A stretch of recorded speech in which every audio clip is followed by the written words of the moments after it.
Did you know the most famous art theft in history was pulled off with zero tools, zero weapons, and zero plan worth mentioning?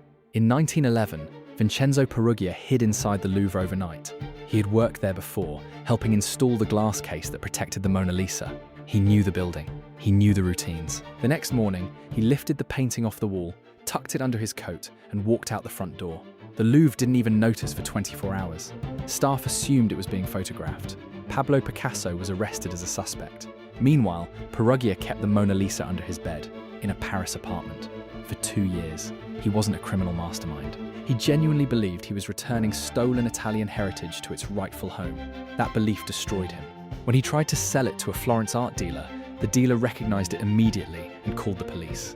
The theft that made the Mona Lisa world famous was solved by the thief's own delusion. Please like, comment, share, and follow The Mysterious Banker for more interesting stories.